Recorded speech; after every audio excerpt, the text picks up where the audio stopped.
আসসালামু আলাইকুম বন্ধুরা, আশা করছি আপনারা সবাই ভালো আছেন, সুস্থ আছেন, ঘরকোনা চ্যানেলের সাথেই আছেন। তো বন্ধুরা, আজকে চলে এসেছি খুবই মজার আরও একটা রেসিপি নিয়ে। আর আজকের রেসিপিটি হলো ময়দা দিয়ে বিস্কুটের রেসিপি। এই বিস্কুটটা খেতে কিন্তু ভীষণই মজার লাগে। আর এই বিস্কুটটা তৈরি করে নেওয়া কিন্তু খুবই সহজ, এক্সট্রা কোনো কিছুই লাগে না। ঘরোয়াভাবে আপনারা চাইলে তৈরি করে নিতে পারবেন। মাঝে মাঝে আমাদের বিস্কুটের কৌটা কিন্তু খালিই হয়ে যায়, তখন কিন্তু চাইলে আপনারা এইভাবে বিস্কুট বানিয়ে বিকেলে চায়ের সাথে পরিবেশন করতে পারেন। এটা কিন্তু ভীষণই মজার হয়। তো বন্ধুরা, আশা করছি বরাবরের মতো আমার আজকের রেসিপিটি আপনাদের অনেক অনেক ভালো লাগবে। তাহলে চলুন বন্ধুরা, কথা না বাড়িয়ে আমরা মূল রেসিপিতে চলে যাই। প্রথমে নিয়েছি একটা মিক্সিং বোল, আর এখানে আমি হাফ কাপ পরিমাণ তেল, হাফ কাপ পরিমাণ চিনি নিয়েছি। তেলের পরিবর্তে চাইলে আপনারা এখানে বাটার নিয়ে নিতে পারেন। আর আমি 1 চিমটি লবণ দিয়ে ভালোভাবে মিশিয়ে নিয়েছি। চাইলে কিন্তু আপনারা চিনিটাকে গুঁড়ো করেও নিতে পারেন। আমি কিন্তু এটা গুঁড়ো করে নিয়ে একটু ভালোভাবে মিশিয়ে নিয়েছি। তো আমি একটু চিনির আর কি ফ্লেভারটা ভালোভাবে রাখবো, যার কারণে তো আমি এখানে 1 কাপ ময়দা দিয়ে একটু করে ময়দা অ্যাড করে আমি ভালোভাবে মিশিয়ে নিয়েছি। আর এই কাজটা একটু সময় ধরে করে নিয়েছি। তো সর্বশেষে আমি সবটুকু ময়দা দিয়ে 1 চামচ দিয়ে দিয়েছি বেকিং পাউডার। এখানে কিন্তু বেকিং পাউডারটাই দিতে হবে। এই পর্যায়ে এখন আমি হাতের সাহায্যে ভালোভাবে মেখে একটা ডো করে নিচ্ছি।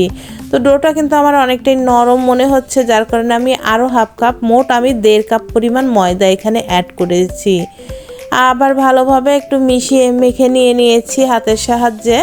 ভালোভাবে মেখে মসৃণ করে নিয়েছি আর কি। ডোটাকে এরকম মসৃণ করে মেখে নিতে হবে।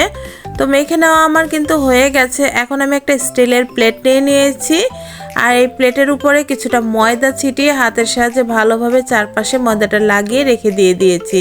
এখন যে ডোটা বানিয়ে নিয়েছি, এই ডোটাকে আমি ভাগ করে নিচ্ছি সমান ভাগে।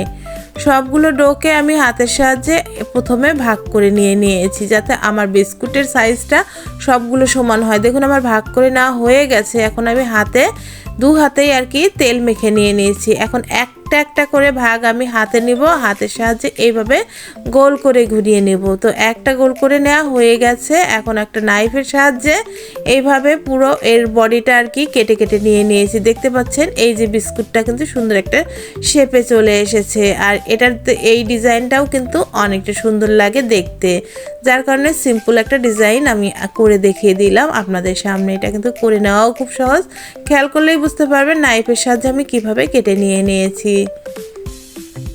দেখতে পাচ্ছেন বন্ধুরা, কথা বলতে বলতে এই বিস্কুটটাও কিন্তু রেডি হয়ে গেল।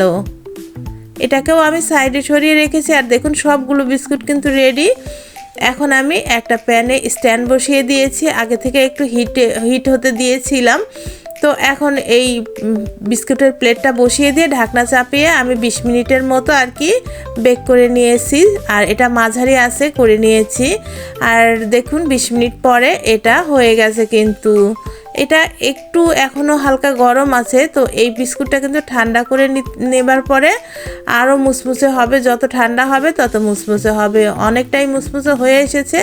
তো পুরোপুরি ঠান্ডা হবার পরে কিন্তু অনেক মুসমুসে হয়েছিল বিস্কুটটা, আর খেতে কিন্তু ভীষণই ভালো হয়েছিল। আমি একটা ট্রেতে পরিবেশন করে নিয়ে দেখিয়ে দিচ্ছি কতটা লোভনীয় হয়েছে আমার তৈরি করে নেওয়া আজকের বিস্কুটের রেসিপিটা।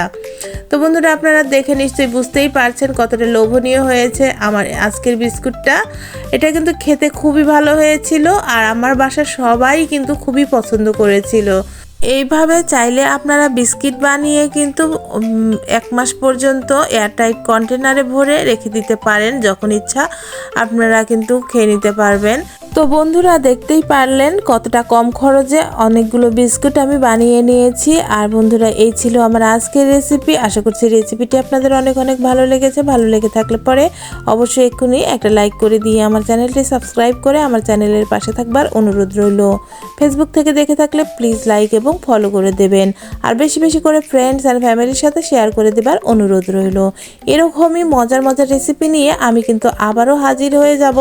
ততক্ষণ পর্যন্ত অপেক্ষায় থাকবেন। ভালো থাকবেন, সুস্থ থাকবেন, নিজের প্রতি যত্ন নেবেন, আর আমার জন্য বেশি বেশি করে দোয়া করবেন। আসসালামু আলাইকুম।